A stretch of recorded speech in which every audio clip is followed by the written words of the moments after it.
60세가 넘으면 이상하게 두 부류로 나뉩니다. 같은 나이인데도 어떤 분은 하루가 느긋하고 마음이 평온한데 어떤 분은 여전히 바쁘고 늘 지쳐 있습니다. 가진 돈이 많아서일까요? 자식이 잘 돼서일까요? 절대 아닙니다. 겉으로 보면 차이는 없어 보이는데 삶의 무게는 전혀 다릅니다. 이유는 간단합니다. 몸은 이미 나이만큼 변했는데 마음과 삶의 방식은 그대로인 사람들이 있기 때문입니다. 실제로 2025년 기준 노년 관련 조사들을 보면 60대 이후 삶의 만족도를 가르는 가장 큰 요인은 소득이나 자식의 성공이 아니라 얼마나 삶을 단순하게 만들었느냐였습니다. 더 많이 가진 사람이 아니라 더 많이 내려놓은 사람이 편안하게 살고 있었습니다. 노후를 편히 사는 사람과 그렇지 않은 사람의 차이는 돈도, 자식도, 명예도 아닙니다. 단 하나 불필요한 것을 줄였느냐, 아직도 붙잡고 있느냐의 차이입니다. 그래서 오늘은 아주 중요한 이야기를 하려고 합니다. 법적으로 노년은 65세부터입니다. 나라가 정한 공식적인 노인의 시작이죠. 하지만 몸은 법을 기다려주지 않습니다. 60세부터 체력은 눈에 띄게 떨어지고 회복은 느려지고 마음은 쉽게 지칩니다. 이 시기에 여전히 젊을 때 방식으로 살면 노후는 버티는 시간이 됩니다. 그래서 똑똑한 사람들은 65세를 기다리지 않습니다. 60세부터 미리 줄이기 시작합니다. 이걸 줄인 사람은 노후가 천국이 되고 못 줄인 사람은 같은 나이에도 매일이 지옥이 됩니다. 늦어도 60세부터 반드시 줄여야 하는 것들 딱 6가지만 정확하게 짚어드리겠습니다. 끝까지 들으시면 여러분은 앞으로의 노후를 어떤 방향으로 살아야 할지 분명한 기준이 생길 겁니다. 중요한 이야기 지금부터 시작합니다. 첫 번째, 해야 한다는 책임 강박을 줄여야 합니다. 75세 이순자 씨는 오늘도 새벽 5시에 일어났습니다. 무릎이 욱신거려요. 어젯밤에도 파스를 붙이고 잤는데 여전히 아픕니다. 하지만 일어나야 합니다. 오늘 일요일 아들네 집에 가서 반찬을 해줘야 하거든요. 내가 안 하면 누가 하니 하면서 부엌으로 갔어요. 김치찌개 끓이고 아들이 좋아하는 밑반찬 만들고 나물 무치고 생선 구우면서 3시간을 보냈습니다. 허리가 아파서 한 번씩 허리를 펴야 했어요. 숨도 가빠졌습니다. 그래도 참았어요. 짐을 싸서 버스를 타고 아들네 집에 도착했을 때 며느리가 문을 열었습니다. 어머니, 또 오셨어요? 괜찮은데 짜증 섞인 목소리였어요. 순자 씨는 가슴이 철렁했습니다. 괜찮아. 내가 해놔야 너가 편하지 하고 웃으며 말했지만 마음은 아팠어요. 점심을 함께 먹고 집에 돌아오는 버스 안에서 순자 씨는 혼잣말을 했습니다. 내가 뭐 하는 걸까? 고마워하지도 않는데 왜 이렇게 사는 걸까? 집에 도착해서 소파에 앉았어요. 무릎이 너무 아팠습니다. 파스를 또 붙였어요. 그리고 생각했습니다. 이게 내가 바라던 노년인가? 73세 박영숙 씨는 8순이 넘은 시어머니를 모시고 있습니다. 치매가 오셔서 24시간 돌봐야 해요. 밤에도 깨서 화장실 가시는 걸 도와드려야 하고 낮에는 식사 챙겨드리고 약 챙기고 기저귀 갈아드리고 온종일 시어머니 곁을 지킵니다. 영숙 씨도 이제 몸이 안 좋아요. 허리 디스크에 고혈압까지 있습니다. 자식들이 엄마 요양원 보내시죠라고 해도 내가 안 하면 누가 하니라며 거절하세요. 어느 날 영숙 씨는 허리가 너무 아파서 병원에 갔어요. 의사 선생님이 말씀하셨습니다. 어머니, 이대로 가시면 허리 못 씁니다. 무거운 거 들지 마시고 쉬셔야 해요. 그 말을 듣고 집에 돌아오는 길 영숙 씨는 울었답니다. 나는 왜 이렇게 살까? 내 인생은 언제 편안하게 사는 걸까? 여러분도 혹시 이렇게 사시나요? 명절엔 내가 음식을 준비해야 한다. 손주 돌보는 건 내가 해야 한다. 집안일은 내가 챙겨야 한다. 부모님 재산은 내가 모셔야 한다고 생각하시나요? 60세가 넘어서도 70세가 되어서도 여전히 뭔가를 해야 한다는 생각에 사로잡혀 계신 분들이 많습니다. 그런데 이게 정말 해야 하는 일일까요? 내가 안 하면 정말 안 되는 일일까요? 대부분은 아닙니다. 내가 안 해도 다른 사람이 할 수 있고 아니면 안 해도 되는 일들이에요. 우리는 평생을 책임지며 살아왔기 때문에 책임을 내려놓는 게 익숙하지 않습니다. 특히 여성 어르신들은 더 그렇습니다. 평생을 가족을 위해 희생하며 살아오셨으니 이제 와서 손을 놓는 게 죄책감처럼 느껴지시는 거예요. 하지만 여러분, 60세 이후에 책임은 미덕이 아닙니다. 관리 대상이에요. 몸이 신호를 보내는데도 억지로 하는 건 책임감이 아니라 강박입니다. 내가 감당할 수 있는 것과 없는 것을 구분해야 하고 할 수 있어도 하지 않을 권리를 행사해야 합니다. 내가 안 하니까 다른 사람들이 하게 됩니다. 내가 모든 걸 다 떠안고 있을 때는 다른 사람들이 의지만 했는데 내가 손을 놓으니까 그들도 스스로 하게 되더라는 거예요. 여러분이 안 해도 세상은 잘 돌아갑니다. 오히려 여러분이 쉬어야 가족도 성장합니다. 두 번째, 과거에 대한 후회와 원망을 줄여야 합니다. 68세 김정숙 씨는 밤마다 잠을 설칩니다. 30년 전 일이 자꾸 떠올라요.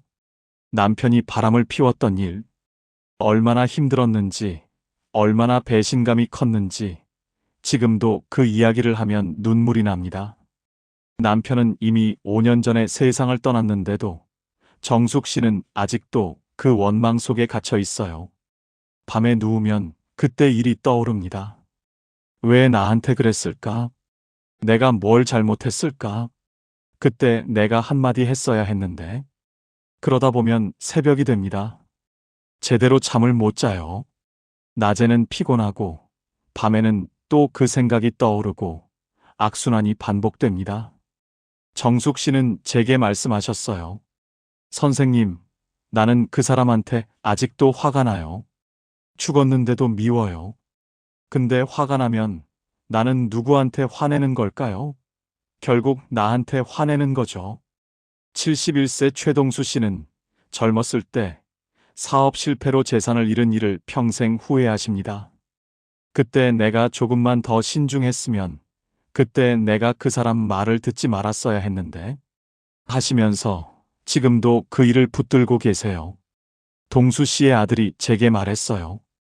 우리 아버지는 30년 전에 멈춰 계세요. 현재를 사는 게 아니라 과거를 사세요. 가족들이랑 밥 먹을 때도, TV 볼 때도 늘 그때 이야기를 하세요. 저희는 지겨워서 듣기 싫은데 아버지는 계속 그 이야기만 하세요. 여러분도 혹시 밤마다 이런 생각하시나요? 그때 내가 그렇게 하지 말았어야 했는데, 그 사람한테 그렇게 당하지 말고 한마디 했어야 했는데, 젊었을 때 좀 더 열심히 살았으면 지금 이렇게 안 살았을 텐데. 과거를 떠올리면 자책이 되고, 자책은 분노가 되고, 분노는 결국 무기력으로 이어집니다. 그리고 그 무기력 속에서 우리는 오늘을 잃어버려요. 과거 회상이 나쁜 건 아닙니다. 좋았던 기억을 떠올리며 미소 짓는 건 괜찮아요. 문제는 후회와 원망에 사로잡혀 현재를 놓치는 겁니다. 독일 철학자 쇼펜하우어는 이런 말을 했습니다. 인간의 고통은 대부분 이미 지나간 것에 집착하는 데서 시작된다. 정확한 말입니다. 우리가 불행한 건 과거 때문이 아니라 과거를 놓지 못하는 현재의 선택 때문이에요. 과거는 이미 지나갔습니다. 아무리 후회해도 바꿀 수 없어요. 아무리 원망해도 그 사람은 변하지 않습니다. 그런데 우리는 왜 계속 과거를 붙들고 있을까요? 용서는 상대를 위한 게 아닙니다. 용서는 나를 살리는 선택이에요. 상대방이 잘못했든 안 했든 내가 원망을 붙들고 있으면 결국 아픈 건 나예요. 상대방은 아무렇지도 않은데 나만 밤마다 분노하고 괴로워하는 겁니다. 과거를 완전히 지울 순 없어요. 하지만 과거에 지배당하지 않을 순 있습니다. 과거는 기억 속에 두되 오늘은 오늘로 사는 겁니다. 세 번째, 자식 걱정을 줄여야 합니다. 70세 한명숙 씨는 매일 아침 아들한테 전화합니다. 밥 먹었니? 회사 잘 다녀오니? 요즘 힘들진 않니? 아들은 45살입니다. 결혼도 했고 자식도 둘 있어요. 회사에서 과장까지 승진했습니다. 그런데 명숙 씨는 아직도 아들을 걱정하세요. 아들이 제게 말했어요. 엄마가 매일 전화하시는 게 부담스러워요. 저도 이제 나이가 있는데 매일 밥 먹었니 하시면 어린애 취급받는 것 같아요. 그런데 엄마한테 말하면 상처받으실 것 같아서 못하겠어요. 전화 올 때마다 또 걱정하시나 하는 생각이 먼저 들어요. 사실 저는 잘 지내거든요. 근데 엄마는 계속 걱정하세요. 66세 조미숙 씨는 딸이 결혼한 지 10년이 됐는데도 여전히 걱정합니다. 사위가 우리 딸한테 잘해주나? 애들은 잘 크나? 돈은 잘 버나? 한 달에 두세 번은 딸네 집에 가서 냉장고를 열어봅니다. 뭐 이렇게 없어? 시장 봐줄까? 하면서 이것저것 사다 놓고 와요. 딸이 엄마, 우리 알아서 해. 괜찮아라고 해도 미숙 씨는 걱정이 됩니다. 딸이 힘든 걸 숨기는 건 아닐까? 혹시 사위랑 사이가 안 좋은 건 아닐까? 밤마다 딸 생각을 하다가 잠을 못 잡니다. 미숙 씨는 제게 말씀하셨어요. 딸이 행복하면 나도 행복하고, 딸이 힘들면 나도 힘들어요. 딸 기분에 내 하루가 좌우돼요. 여러분의 자식은 이제 성인입니다. 30, 40, 50이 넘은 어른이에요. 그들에게도 자기 인생이 있고 자기가 해결해야 할 문제들이 있습니다. 그런데 우리는 여전히 자식을 어린아이처럼 걱정합니다. 저 애가 밥은 잘 먹고 다니나? 저 애가 돈은 잘 관리하나? 저 애가 직장에서 힘들진 않을까? 걱정은 끝이 없습니다. 그리고 그 걱정은 전화로 이어지고 전화는 간섭이 되고 간섭은 자식들에게 부담이 됩니다. 자식들은 부모가 걱정하는 걸 압니다. 그래서 잘 지낸다고 말하지만 사실은 부담스러워해요. 엄마가 또 걱정하시네. 아빠가 또 이러시네 하면서 피곤해합니다. 우리는 사랑으로 걱정하는데 자식들은 그걸 부담으로 받아들이는 거예요.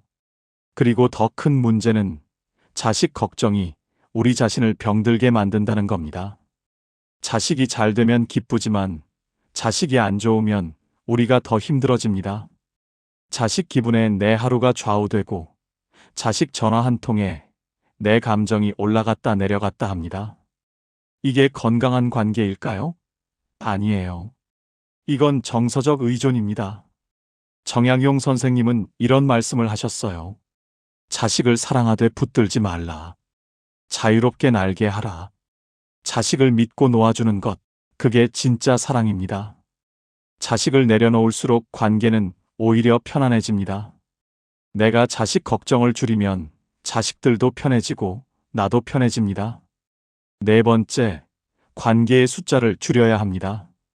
67세 오경희 씨는 친구가 많으신 편입니다. 고등학교 동창회, 대학 동기 모임, 동네 친구 모임, 교회, 친구 모임까지 합치면 한 달에 10번 이상 모임에 나가세요. 처음엔 좋았대요. 사람들 만나서 수다 떨고 밥 먹고 즐거웠답니다. 그런데 요즘은 모임 나가는 게 부담스럽대요. 어떤 친구는 만날 때마다 자기 자랑만 해요. 손주가 어디 대학 갔다. 아들이 얼마 버는데 집이 얼마짜리다. 듣고 있으면 내가 초라해져요. 어떤 친구는 남 흉만 봐요. 누구는 어떻고, 누구 며느리는 어떻고, 부정적인 말만 해요. 만나고 나면 기분이 안 좋아요. 어떤 친구는 나한테 돈 빌려달라고 하기도 하고요. 그런데 오래 알고 지낸 사이라 끊기도 애매하고, 안 나가면 뒤에서 뭐라 할까봐 억지로 나가요. 집에 돌아오면 왜 갔을까 후회돼요. 69세 윤정혜 씨는 교회 친구 때문에 고민이 많으십니다. 그 친구는 만날 때마다 자기 고민을 털어놓아요. 남편이 어떻고, 자식이 어떻고, 며느리가 어떻고 온갖 불평불만을 쏟아냅니다. 정혜 씨는 들어주느라 지칩니다. 내가 위로해주면 그때뿐이에요.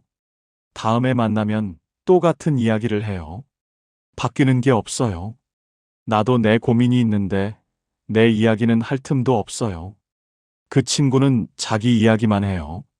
만나고 나면 기운이 다 빠져요. 정혜 씨는 제게 말씀하셨어요. 친구가 적으면 외로울 것 같아서 억지로 만나는데 만나고 나면 더 외로워요. 나이가 들수록 관계 유지에는 비용이 듭니다.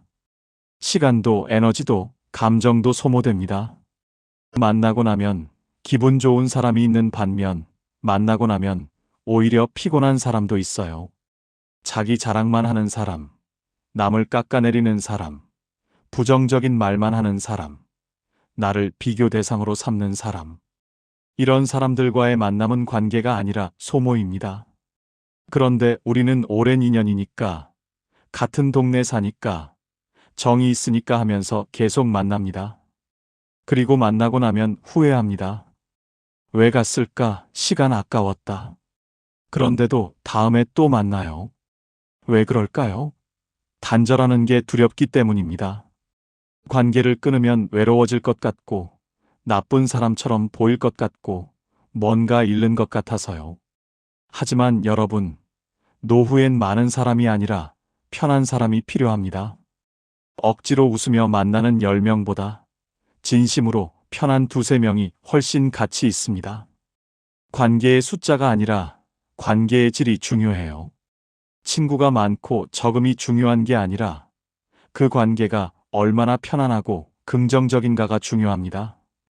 만나고 나면 에너지가 생기는 사람이 있는가 하면 만나고 나면 소모되는 사람도 있습니다.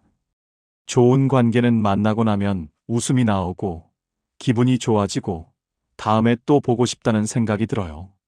하지만 나쁜 관계는 만나고 나면 지치고 짜증나고 왜 만났을까 하는 생각이 들지요. 관계 정리는 냉정한 게 아니라 현명한 겁니다. 노후를 편안하게 살기 위한 필수 조건이에요. 5번째, 욕심과 나중에라는 미루기를 줄여야 합니다. 72세 송미자 씨는 평생 제주도에 가보고 싶어 하셨습니다. 젊었을 땐 돈이 없어서 못 갔어요. 중년엔 자식들 키우느라 못 갔습니다. 노년이 되니까 이제 시간도 있고 돈도 조금 있었어요. 그런데 미자 씨는 생각했습니다. 나중에 가야지. 지금은 좀 해야 할 일이 있고 날씨도 춥고 다음에 봄 되면 가야지. 봄이 왔습니다. 그런데 무릎이 아팠어요. 무릎 치료하고 나중에 가야지. 치료를 받았습니다. 그런데 이번엔 허리가 아팠어요. 허리 나으면 가야지. 그렇게 3년이 지났습니다. 어느 날 미자 씨는 넘어져서 무릎을 다쳤어요. 수술을 받았습니다. 지금은 걷기가 힘듭니다. 휠체어에 앉아서 가끔 제주도 사진을 봅니다. 그때 갈 걸. 왜 미뤘을까? 이제 가고 싶어도 못 가. 미자 씨는 제게 말씀하셨어요. 나는 평생을 나중을 위해 살았어요. 나중에 하다가 결국 나중은 안 왔어요. 이제 와서 후회해도 소용없어요. 69세 임동철 씨는 평생 피아노를 배우고 싶어 하셨습니다. 젊었을 때는 바빠서 못 배웠어요. 중년엔 자식들 대학 보내느라 돈이 없었습니다. 노년이 되니까 이제 시간도 있고 여유도 있었어요. 그런데 동철 씨는 생각했습니다. 나이 들어서 뭘 배워? 지금 배워서 뭐 하나? 창피하게. 그렇게 10년이 지났습니다. 지금 동철 씨는 손가락 관절이 안 좋아졌어요. 류마티스가 왔습니다. 피아노를 치고 싶어도 손가락이 안 움직입니다. 그때 배울 걸. 왜 안 했을까? 남들 눈치 볼 게 뭐 있어? 내가 하고 싶으면 하는 건데. 동철 씨는 제게 말씀하셨어요. 나는 평생을 남들 눈치 보며 살았어요. 하고 싶은 것도 참고, 가고 싶은 곳도 안 가고. 이제 와서 후회해도 늦었어요. 여러분도 혹시 이런 생각하시나요? 나중에 건강해지면 여행 가야지. 나중에 시간 나면 취미 생활 해야지. 나중에 돈 좀 모이면 하고 싶은 거 해야지. 나중에. 그런데 그 나중은 언제인가요? 지금 하지 않으면 나중엔 못합니다. 왜냐하면 건강과 기력은 예고 없이 줄어들기 때문이에요. 오늘 할 수 있는 일을 내일은 못할 수도 있습니다. 지금 걸을 수 있는 다리가 내년엔 아플 수도 있고, 지금 볼 수 있는 눈이 몇 년 후엔 흐려질 수도 있습니다. 그리고 욕심도 문제입니다. 아껴야 한다는 생각, 자식들 주려고 모아야 한다는 생각, 혹시 모를 일에 대비해야 한다는 생각. 이런 생각들이 우리를 가난하게 만듭니다. 돈은 있는데 쓰지 못하는 가난, 건강은 있는데 누리지 못하는 가난. 그게 진짜 가난이에요. 노후엔 참는 미덕보다 누리는 용기가 필요합니다. 여러분, 인생은 생각보다 짧습니다. 60세가 되고 70세가 되고 80세가 되면 할 수 있는 일들이 점점 줄어듭니다. 지금 하지 않으면 영영 못할 수도 있어요. 그러니 오늘 할 수 있는 작은 행복을 누리세요. 나중을 위해 참지 말고 지금을 위해 사세요. 자식들 물려줄 돈도 중요하지만 내가 행복하게 사는 게 더 중요합니다. 행복한 부모를 보는 게 자식들한테도 더 큰 선물이에요. 6번째, 비교하는 마음을 줄여야 합니다. 65세 정순남 씨는 SNS를 자주 보십니다. 친구들이 올린 여행 사진을 봅니다. 제주도에 갔대요. 일본에 갔대요. 유럽 여행을 다녀왔대요. 맛있는 음식 사진을 봅니다. 호텔 뷔페에서 먹었대요. 유명한 식당에 갔대요. 손주들과 행복한 사진을 봅니다. 손주가 영어 잘한대요. 피아노 대회에서 상 받았대요. 명문 유치원에 다닌대요. 그걸 보면서 순남 씨는 자신의 삶이 초라하게 느껴진대요. 남들은 다 여행 다니는데 나는 집에만 있네. 남들은 다 맛있는 거 먹는데 나는 집에서 혼자 밥 먹네. 남들 손주는 다 잘하는데 우리 손주는 평범하네. 남들은 다 행복해 보이는데 나만 이렇게 사는 것 같아요. 순남 씨는 제게 말씀하셨어요. SNS 보면 볼수록 내 인생이 불행해 보여요. 남들은 다 잘 사는 것 같은데 나만 가난한 것 같아요. 68세 이경자 씨는 이웃집 할머니 때문에 스트레스를 받으십니다. 그 할머니는 자식이 잘 됐어요. 아들이 의사, 딸이 변호사래요. 손주는 다 명문대 갔대요. 경자 씨는 아들이 평범한 직장인이고 딸은 주부예요. 손주도 평범하게 자라고 있습니다. 그런데 이웃집 할머니를 만날 때마다 기분이 안 좋아져요. 우리 아들이 이번에 승진했어. 우리 손주가 전교 1등 했어. 자랑만 합니다. 경자 씨는 듣고 있으면 위축됩니다. 우리 집은 평범한데 나는 왜 이렇게 살까? 집에 돌아오면 우울해집니다. 경자 씨는 제게 말씀하셨어요. 남과 비교하지 말아야 한다는 건 아는데 자꾸 비교가 돼요. 그럼 내가 불행해져요. 우리는 살면서 끊임없이 비교당하며 살아왔습니다. 학창 시절엔 성적으로, 청년 시절엔 직장으로, 중년엔 재산과 자식으로 비교당했습니다. 그리고 노년이 되어서도 비교는 계속돼요. 저 집은 자식이 잘 됐대. 저 사람은 연금을 많이 받는데 저 부부는 여행 자주 다니더라. 저 집은 손주가 명문대 갔대. 끝이 없습니다. SNS를 보면 더 심해집니다. 친구들이 올린 여행 사진, 맛있는 음식 사진, 손주들과 행복한 사진. 그걸 보면서 내 삶이 초라하게 느껴집니다. 남들은 다 행복해 보이는데 나만 이렇게 사는 것 같고, 남들은 다 잘 사는 것 같은데 나만 가난한 것 같습니다. 하지만 여러분, SNS는 현실이 아니에요. 사람들은 좋은 것만 올립니다. 행복한 순간만 찍어서 올리고 힘든 순간은 숨겨요. 그러니 그걸 보고 비교하면 안 됩니다. 그건 편집된 삶이지 진짜 삶이 아니니까요. 그리고 이웃이나 친척과 비교하는 것도 마찬가지입니다. 남의 집은 겉만 보입니다. 겉으로는 화목해 보여도 속은 어떤지 모릅니다. 자식이 잘 된 것처럼 보여도 실제로는 부모랑 사이가 안 좋을 수도 있고 돈이 많아 보여도 빚이 있을 수도 있어요. 우리는 남의 겉모습만 보고 부러워하는데 실제로는 각자의 고민이 있습니다.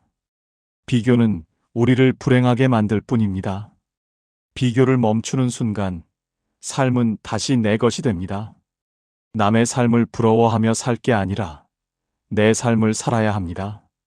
내가 가진 것을 보고 내가 누릴 수 있는 것을 누리고 내가 감사할 수 있는 것에 감사하며 살아야 해요. 그게 진짜 노후입니다. 지금까지 6가지를 말씀드렸습니다. 책임 강박을 줄이고 과거를 내려놓고 자식 걱정을 줄이고 관계를 정리하고 욕심과 미루기를 줄이고 비교하는 마음을 내려놓는 것. 이 6가지를 한 문장으로 요약하면 이렇습니다. 60세 이후엔 책임, 과거, 걱정, 관계, 욕심, 비교를 줄일수록 삶은 가벼워집니다. 무거운 짐을 내려놓을수록 우리는 더 멀리, 더 편안하게 갈 수 있어요. 여러분, 이 6가지 중에서 오늘부터 하나만 줄인다면 무엇이 가장 먼저일까요? 혹시 책임 강박인가요? 아니면 과거에 대한 후회인가요? 자식 걱정일까요? 관계 정리일까요? 욕심일까요? 비교하는 마음일까요? 무엇이든 좋습니다. 6가지를 다 한꺼번에 할 필요는 없어요. 하나만 줄여도 삶은 달라집니다. 여러분, 이미 여기까지 살아오신 당신은 충분히 잘해오셨습니다. 평생을 책임지며 살았고, 힘든 과거를 견뎌냈고, 자식을 키웠고, 수많은 관계를 유지하며 살아왔어요. 그것만으로도 대단한 일입니다. 이제는 조금 짐을 내려놓아도 됩니다. 이제는 조금 쉬어도 돼요. 이제는 나를 위해 살아도 됩니다. 60세 이후의 삶은 더 가지는 게 아니라 덜어내는 거예요. 채우는 게 아니라 비우는 겁니다. 그렇게 가벼워질수록 삶은 평온해지고 평온해질수록 행복에 가까워집니다. 오늘 이 이야기가 여러분께 작은 용기가 되었기를 바랍니다. 그리고 오늘부터 아주 작은 것 하나라도 줄이는 실천을 시작하시길 바랍니다. 천천히, 당신의 속도로, 당신의 방식으로. 오늘 이 영상이 여러분의 가슴에 와닿으셨다면 구독과 좋아요로 저희와 함께 해주세요. 그리고 댓글로 여러분의 이야기를 들려주시면 정말 기쁠 것 같아요. 3가지가 궁금합니다. 첫째, 여러분은 이 중에서 무엇을 가장 먼저 줄이고 싶으신가요? 둘째, 오늘 이야기 중 가장 공감되시는 부분은 무엇인가요? 셋째, 여러분만의 짐 내려놓는 방법이 있으신가요? 여러분 한 분 한 분 모두 평온하고 행복한 노후를 보내시길 진심으로 바랍니다. 지금까지 황금 노후였습니다. 감사합니다. 우리는 팔자 좋다는 말을 잘못 이해하고 살았습니다. 팔자 좋은 노후는 돈 많은 노후, 자식 잘된 노후, 건강한 노후라고 생각했습니다.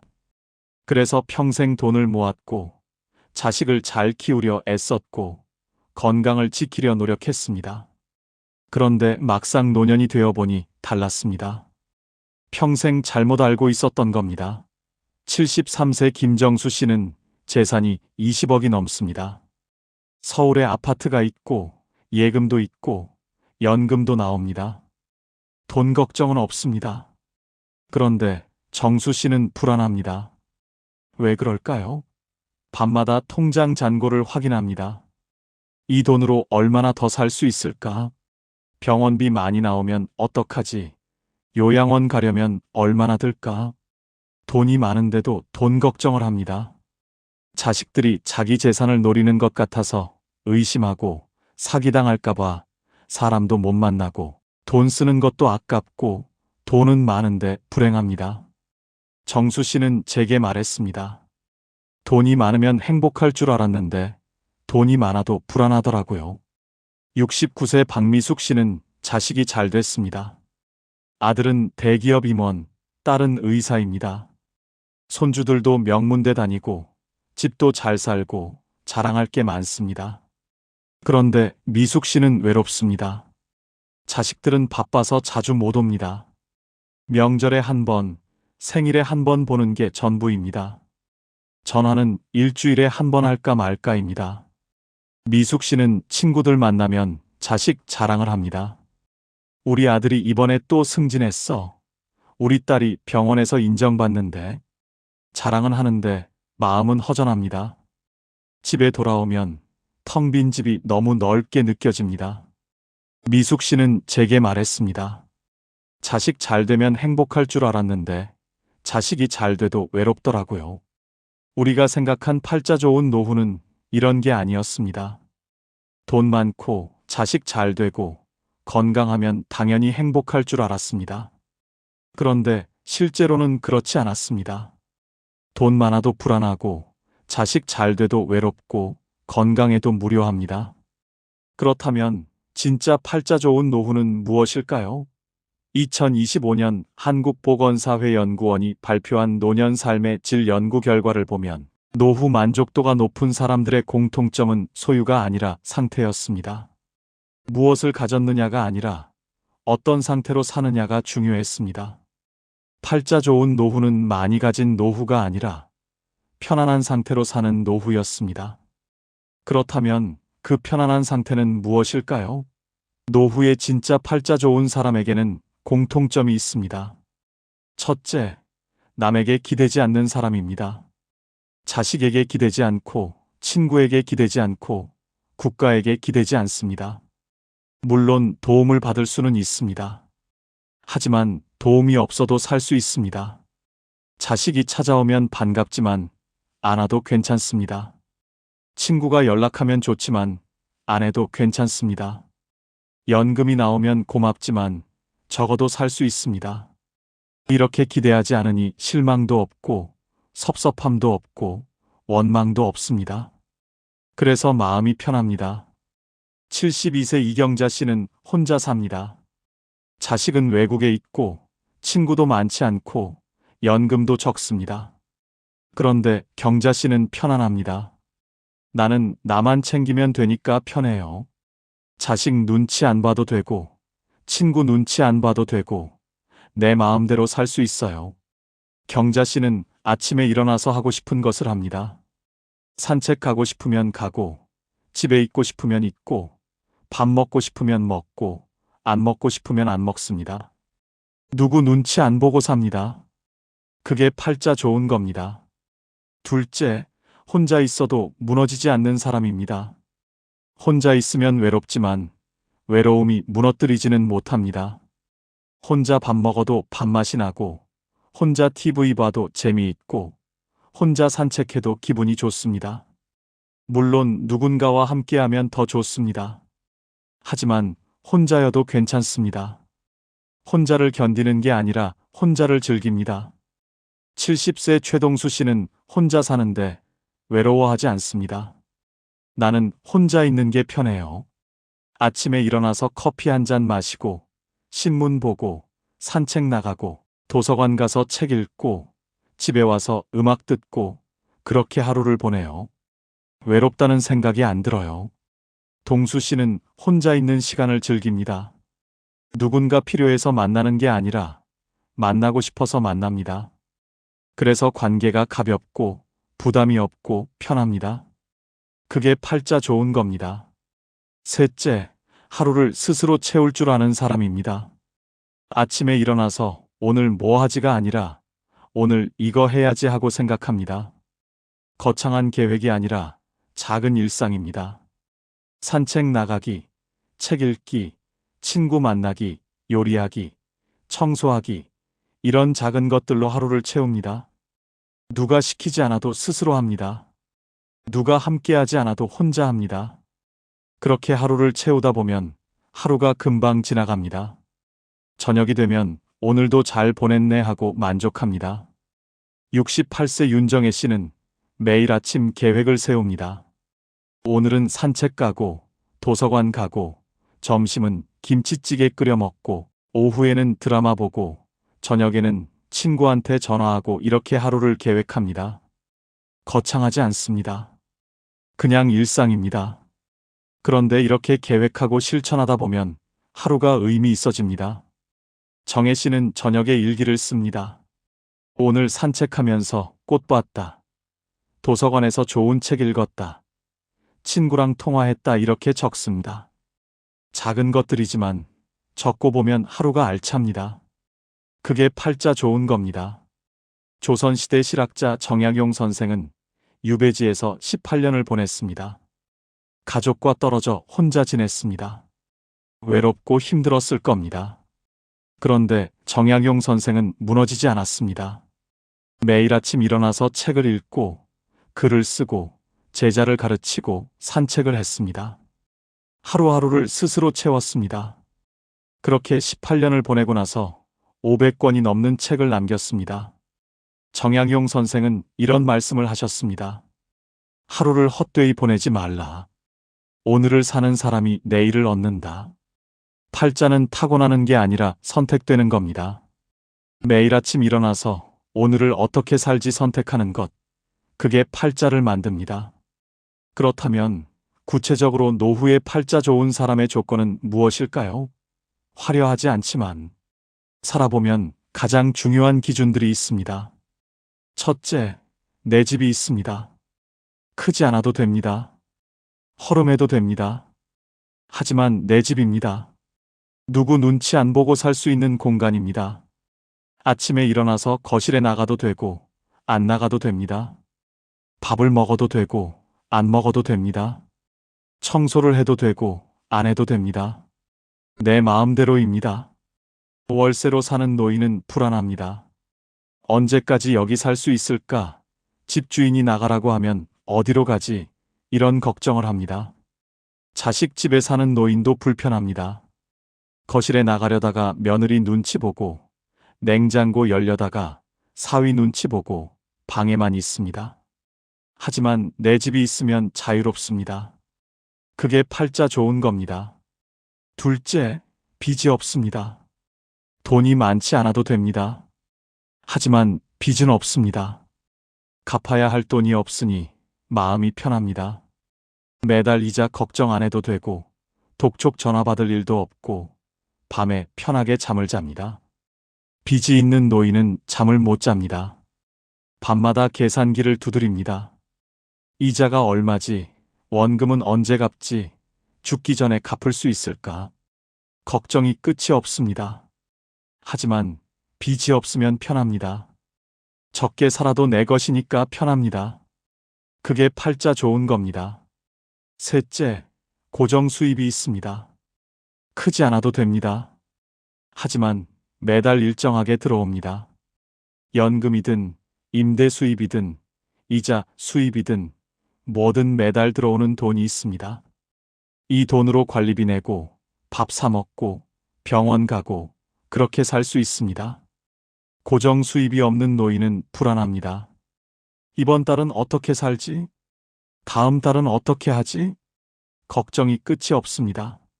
하지만 고정 수입이 있으면 편합니다. 적어도 계획을 세울 수 있습니다. 그게 팔자 좋은 겁니다.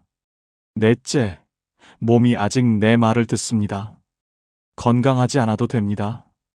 여기저기 아픈 데가 있어도 됩니다. 하지만 내가 움직이고 싶으면 움직일 수 있습니다. 화장실 혼자 갈 수 있고, 밥 혼자 먹을 수 있고, 옷 혼자 입을 수 있습니다. 완전히 건강하지 않아도 기본적인 것은 혼자 할 수 있습니다. 누워있는 노인은 불행합니다. 화장실 가려면 누군가 도와줘야 하고, 밥 먹으려면 떠먹여줘야 하고, 옷 입으려면 입혀줘야 합니다. 자존심이 상합니다. 하지만 혼자 움직일 수 있으면 자유롭습니다. 그게 팔자 좋은 겁니다. 다섯째, 교통이 편합니다. 집 근처에 버스 정류장이 있고, 지하철역이 있고, 마트가 있고, 병원이 있습니다. 걸어서 갈 수 있는 거리에 다 있습니다. 외진 곳에 사는 노인은 불편합니다. 장 보러 가려면 택시 타야 하고, 병원 가려면 자식 차 얻어 타야 하고, 나갈 때마다 눈치 봅니다. 하지만 교통이 편하면 자유롭습니다. 버스 타고 어디든 갈 수 있습니다. 그게 팔자 좋은 겁니다. 여섯째, 혼자 밥을 먹을 수 있습니다. 누군가 차려주지 않아도 됩니다. 혼자 라면 끓여 먹고, 밥 해 먹고, 김치 꺼내 먹습니다. 맛있지 않아도 됩니다. 거창하지 않아도 됩니다. 하지만 혼자 해 먹을 수 있습니다. 혼자 못 해 먹는 노인은 의존적입니다. 누군가 해줘야 밥을 먹습니다. 자식이 안 오면 굶고 도우미가 안 오면 굶습니다. 하지만 혼자 해 먹을 수 있으면 자유롭습니다. 그게 팔자 좋은 겁니다. 일곱째, 내일 할 일이 있습니다. 거창한 일이 아닙니다. 내일 도서관 가야지, 내일 친구 만나야지, 내일 청소해야지, 이런 작은 일입니다. 하지만 내일 할 일이 있으니 내일이 기다려집니다. 할 일 없는 노인은 무료합니다. 내일도 그냥 집에 있겠지. 내일도 TV만 보겠지. 내일이 안 기다려집니다. 하지만 할 일이 있으면 내일이 기다려집니다. 그게 팔자 좋은 겁니다. 여덟째, 통장에 비상금이 있습니다. 많지 않아도 됩니다. 1,000만 원 정도면 됩니다. 갑자기 돈 쓸 일이 생겨도 당황하지 않습니다. 이가 아파서 치과 가야 하면 가고, 안경이 망가져서 새로 맞춰야 하면 맞추고, 보일러가 고장나서 고쳐야 하면 고칩니다. 비상금 없는 노인은 불안합니다. 갑자기 돈 쓸 일이 생기면 자식한테 손 벌려야 합니다. 하지만 비상금이 있으면 편합니다. 그게 팔자 좋은 겁니다. 아홉째, 마음 편한 사람이 한 명 있습니다. 자식이든 친구든 이웃이든 한 명이면 됩니다. 힘들 때 전화할 수 있는 사람, 아플 때 부를 수 있는 사람, 외로울 때 만날 수 있는 사람이 한 명 있습니다. 많을 필요 없습니다. 한 명이면 됩니다. 아무도 없는 노인은 외롭습니다. 힘들어도 혼자 견디고, 아파도 혼자 버티고, 외로워도 혼자 있습니다. 하지만 한 명이라도 있으면 든든합니다. 그게 팔자 좋은 겁니다. 열째, 하루를 후회 없이 마칩니다. 저녁에 잠자리에 들 때 오늘 잘 보냈네 하고 생각합니다. 후회가 없습니다. 오늘 그 사람한테 그렇게 말할 걸, 오늘 그거 할 걸, 이런 후회가 없습니다. 오늘 할 일을 했고, 오늘 만날 사람을 만났고, 오늘 하루를 살았습니다. 그래서 편하게 잠듭니다. 후회 많은 노인은 잠을 못 잡니다. 밤마다 후회합니다. 하지만 후회 없이 사는 노인은 편하게 잠듭니다. 그게 팔자 좋은 겁니다. 이 10가지가 노후의 팔자 좋은 사람의 현실적 조건입니다. 화려하지 않습니다. 거창하지 않습니다. 하지만 살아보니 가장 중요한 것들입니다. 이 중에서 5가지만 있어도 노후는 편안합니다. 10가지 다 있으면 노후는 축복입니다. 인생은 버텨낸 사람이 아니라 자기 하루를 지킨 사람이 이깁니다. 버티는 건 괴롭습니다. 이를 악물고 버티고, 참고 버티고, 견디고 버팁니다. 하지만 자기 하루를 지키는 건 편합니다. 오늘 하루 내가 하고 싶은 것 하나 하고, 내가 먹고 싶은 것 하나 먹고, 내가 만나고 싶은 사람 하나 만나고, 그렇게 하루를 지킵니다. 버티는 사람은 언젠가 무너집니다. 하지만 하루를 지키는 사람은 무너지지 않습니다. 오늘 하루를 지켰으니 내일도 지킬 수 있습니다. 그렇게 하루하루 지키다 보면 1년이 되고 10년이 됩니다. 성공이 아니라 존엄이 노후의 기준입니다. 노후는 뭔가를 이루는 시간이 아닙니다. 뭔가를 지키는 시간입니다. 내 자존심을 지키고, 내 자유를 지키고, 내 하루를 지킵니다. 크게 성공하지 않아도 됩니다. 하지만 존엄은 지켜야 합니다. 누구한테 손 벌리지 않고, 누구한테 눈치 보지 않고, 내 힘으로 삽니다. 그게 존엄입니다. 그리고 그 존엄이 노후를 지킵니다. 70대가 넘어서야 깨달은 분들이 한결같이 말씀하셨습니다. 진작 알았더라면 얼마나 좋았을까 하지만 지금 이 이야기를 들으신 여러분은 다릅니다. 여러분은 그들보다 앞서 있습니다. 노후에 가장 팔자 좋은 사람은 대단한 사람이 아니라 오늘 하루를 스스로 책임질 수 있는 사람입니다. 아침에 눈 뜨고 밥 먹고 산책 나가고 사람 만나고 책 읽고 저녁에 편하게 잠드는 사람입니다. 거창하지 않습니다. 하지만 그게 팔자 좋은 삶입니다. 우리는 평생 주는 것만 배웠지 멈추는 것은 배우지 못했습니다. 하지만 이제는 압니다. 조금 덜 해주는 것도 사랑이라는 걸요. 이제는 조금 짐을 내려놓아도 됩니다. 이제는 나를 위해 살아도 됩니다. 평범하지만 소소하고 행복한 여러분의 인생을 즐기세요. 여러분의 노후가 행복하시길 진심으로 응원합니다. 지금까지 황금 노후였습니다. 감사합니다. 80대 어르신 100명에게 물었습니다. 살면서 가장 후회되는 것이 무엇이냐고요. 100명 중 97명이 똑같은 대답을 했습니다. 그 대답이 무엇인지 아십니까? 지금 이 영상을 보고 계신 분이 60대라면 반드시 끝까지 보셔야 합니다. 내가 60대로 돌아갈 수 있다면 나는 절대 지금처럼 살지 않을 겁니다. 80이 되고 나서야 비로소 보이는 것들이 있습니다. 그때는 왜 그렇게 중요하다고 생각했는지, 왜 그것들을 위해 그토록 달렸는지 지금 생각하면 참 알 수가 없습니다. 늦기 전에 들으셔야 합니다. 몸이 아직 괜찮을 때, 마음이 아직 따뜻할 때, 바꿀 수 있는 힘이 아직 남아있을 때 이 이야기를 들으셔야 합니다. 이것은 누군가의 강의가 아닙니다. 80평생을 살아온 한 사람이 이제는 돌이킬 수 없는 시간 앞에서 여러분께 드리는 가장 솔직한 이야기입니다. 후회는 항상 너무 늦게 옵니다. 그런데 여러분은 아직 늦지 않았습니다.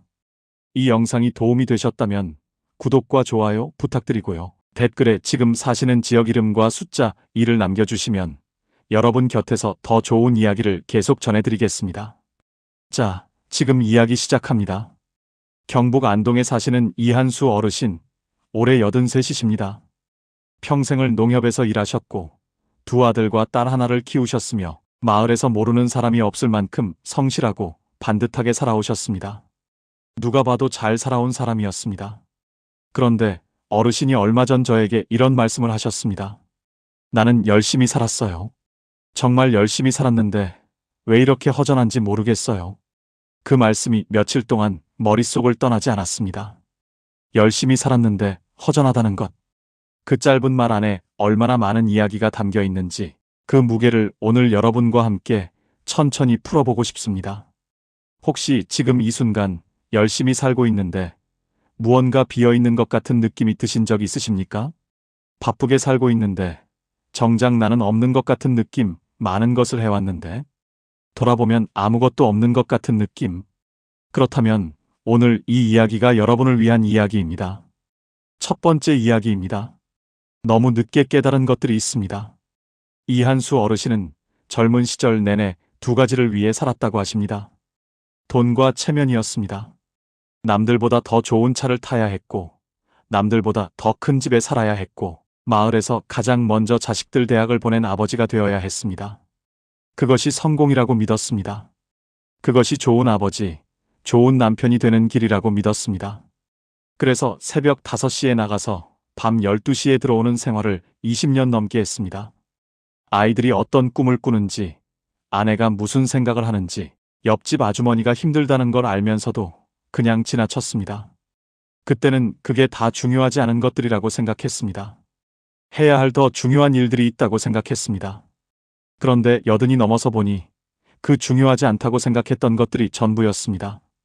아이들이 아버지와 나눴던 저녁 밥상의 기억, 아내와 손잡고 걸었던 그 짧은 산책, 이웃과 나눴던 따뜻한 인사 한마디. 그런 것들이 삶의 전부였는데 그때는 그것이 보이지 않았습니다.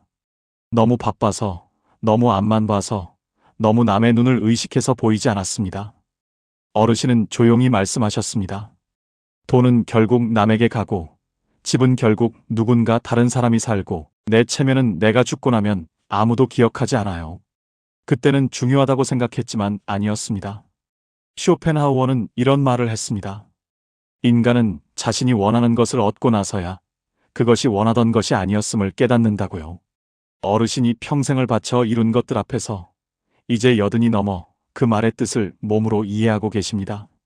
지금 여러분이 가장 중요하다고 생각하는 것이 무엇인지 오늘 이 이야기를 들으시면서 한 번만 다시 생각해 보시기 바랍니다. 그것이 정말 중요한 것인지 아니면 그냥 중요하다고 믿어온 것인지를요. 그 차이를 아는 것이 나머지 삶을 완전히 바꿔놓을 수 있습니다. 두 번째 이야기입니다. 건강보다 중요한 것은 없었습니다. 이한수 어르신이 70 중반에 들어서면서 평생 무시해온 것이 하나씩 돌아오기 시작했습니다. 먼저 무릎이 왔습니다. 계단을 오르내리는 것이 힘들어지더니 나중에는 평지를 걷는 것도 조심스러워졌습니다. 그 다음은 허리였습니다. 새벽 5시에 일어나 밭에 나가던 분이 이제는 아침에 일어나서 허리를 펴는 데만 10분이 걸립니다. 그리고 어느 날 밤 혼자 방에 누워서 천장을 바라보며 어르신이 생각하셨다고 합니다. 내가 이 몸으로 평생 얼마나 많은 것을 했는데 나는 이 몸에게 한 번이라도 고맙다고 한 적이 있었나? 한 번이라도 쉬게 해준 적이 있었나? 그 생각이 드는 순간 눈물이 났다고 하십니다. 몸에게 미안했다고요. 2024년 건강보험 통계연보에 따르면 65세 이상 어르신 1인당 연평균 진료비는 550만 원을 넘어섰습니다. 전체 평균의 2.4배입니다. 그게 무슨 의미인지 아십니까? 나이가 들수록 몸은 점점 더 많은 것을 요구한다는 뜻입니다. 그런데 그 요구는 갑자기 오지 않습니다. 평생 몸을 어떻게 대했느냐가 쌓이고 쌓여서 나중에 한꺼번에 청구서처럼 옵니다. 어르신은 지금 그 청구서를 받아들고 계십니다. 그리고 이렇게 말씀하십니다. 60대로 돌아갈 수만 있다면 술 한 잔 덜 마시고 걷기 한 번 더 하겠다고요. 병원 가기 무섭다고 안 가던 거 제때 가겠다고요. 몸이 보내는 신호를 무시하지 않겠다고요. 건강은 잃고 나서야 그것이 전부였음을 알게 됩니다. 그러나 그때는 이미 되돌릴 수가 없습니다. 지금 여러분의 몸은 지금 이 순간 어떤 신호를 보내고 있습니까? 그 신호를 오늘도 무시하고 계십니까? 법구경에 이런 말이 있습니다. 건강은 최고의 이득이요. 만족은 최고의 재산이라고요. 그 말이 80이 넘은 어르신의 무릎 앞에서 얼마나 선명하게 살아있는지 모릅니다. 세 번째 이야기입니다. 사람 때문에 웃고 사람 때문에 무너집니다. 이한수 어르신에게는 40년 지기 친구가 있었습니다. 젊을 때부터 함께 농협에서 일했고 아이들 학교도 같은 학교를 보냈고 명절이면 서로 집을 오가던 사이였습니다. 두 사람이 함께한 기억이 참 많았습니다. 30 중반에 같이 자전거를 타고 낙동강 둑길을 달렸던 봄날, 아이들이 초등학교에 입학하던 날, 함께 교문 앞에서 찍었던 사진, 명절 전날 밤 늦게까지 막걸리 한 잔을 기울이며 나눴던 이야기들. 그 친구가 60 중반에 먼저 세상을 떠났습니다. 갑자기였습니다. 뇌출혈이었습니다. 아침에 멀쩡히 밥을 먹다가 쓰러졌다는 소식을 들었을 때 어르신은 한동안 밥을 드시지 못하셨다고 합니다. 장례식장에서 친구의 얼굴을 보면서 어르신이 처음으로 생각하셨다고 합니다. 나는 이 친구에게 한 번이라도 고맙다는 말을 했던가, 보고 싶다는 말을 했던가, 좋은 친구라는 말을 했던가. 한 번도 안 했더라고요. 늘 다음에 하면 된다고 생각했으니까요. 그런데 다음이 오지 않았습니다. 그날 어르신은 친구의 얼굴을 한참 바라보시다가 고개를 숙이셨다고 합니다. 미안하다고, 고마웠다고, 그 말을 살아있을 때 한 번도 못 해줘서 미안하다고 마음속으로 말씀하셨다고요. 어르신은 그날 이후로 사람을 대하는 방식이 달라졌다고 하십니다. 좋으면 좋다고 말하게 됐고, 보고 싶으면 바로 전화하게 됐고, 같이 밥 한 번 먹자는 말을 더 이상 미루지 않게 됐다고요. 사람을 잘 선택해야 합니다. 하지만 그보다 더 중요한 것이 있습니다. 곁에 있는 사람에게 오늘 전하지 못한 말을 내일로 미루지 말아야 한다는 것입니다. 다산 정약용 선생은 유배지에서 아들에게 편지를 쓰면서 이런 말을 남겼습니다. 사람과의 인연은 한 번 끊어지면 다시 잊기 어렵다고요. 그 인연을 소중히 여기는 것이 삶에서 가장 중요한 일이라고요. 여러분 곁에 지금 소중한 사람이 있습니까? 있다면 오늘 그 사람에게 연락 한번 해주십시오.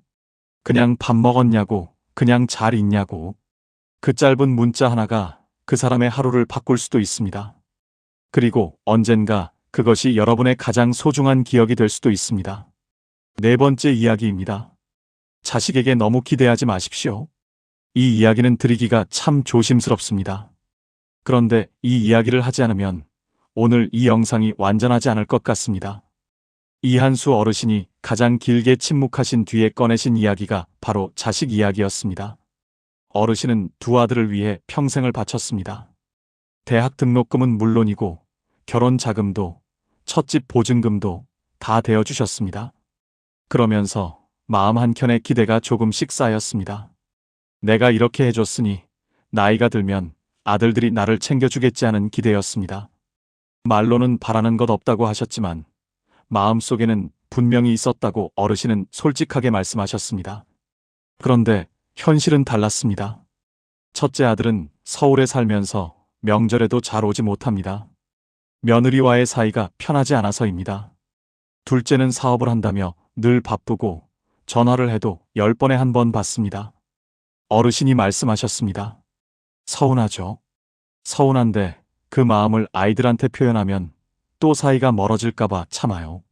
그렇게 참고 있으면 더 외로워요. 그러다가 어느 날 밤 어르신은 혼자 방에 앉아서 오래 생각하셨다고 합니다. 내가 왜 이렇게 서운할까? 내가 아이들에게 무언가를 바라고 있었구나. 그 바라는 마음이 서운함을 만들고 있었구나. 그걸 깨닫는 순간 어르신은 조용히 우셨다고 합니다. 자식이 미워서가 아니라 기대를 품었던 자신이 안쓰러워서였습니다. 기대가 클수록 상처도 큽니다. 자식은 내가 낳았지만 내 것이 아닙니다. 자식은 결국 자신의 삶을 삽니다. 그것이 자식이 잘못된 것이 아닙니다. 그것이 삶의 순리입니다. 내가 부모에게 그랬듯이 자식도 나에게 그렇게 합니다. 자식에게 기대는 마음을 조금 내려놓으실 때 오히려 자식과의 관계가 더 편안해지는 경우가 많습니다. 기대 대신 그냥 바라보십시오. 잘 살고 있는지, 건강한지, 웃고 있는지. 그것만으로도 충분합니다. 그리고 그 비어있는 기대의 자리에 이제는 여러분 자신을 채워 넣으십시오. 다섯 번째 이야기입니다. 나를 위해 살았어야 했습니다. 전남 순천에 사시는 윤복순 어르신, 올해 80살이십니다. 어르신은 22살에 결혼하셔서 지금까지 단 하루도 자신을 위해 산 날이 없으셨다고 합니다. 남편 뒷바라지, 아이들 뒷바라지, 시부모님 뒷바라지, 그리고 나중에는 손자들 뒷바라지까지. 언제나 누군가를 위해 밥을 짓고 누군가를 위해 빨래를 하고 누군가를 위해 잠을 줄였습니다. 하고 싶은 것이 없었냐고요? 있었습니다. 젊을 때부터 그림을 그리고 싶었습니다. 길을 걷다가 예쁜 꽃을 보면 그걸 그림으로 담고 싶다는 생각이 자주 들었습니다. 봄에 노란 개나리가 담벼락을 타고 올라가는 것을 보면서, 여름에 하늘을 가득 채운 뭉게구름을 보면서, 가을에 빨갛게 물든 단풍잎이 바람에 흔들리는 것을 보면서 저 풍경을 그림으로 담을 수 있다면 얼마나 좋을까 하고 생각했습니다. 그런데 한 번도 해본 적이 없습니다.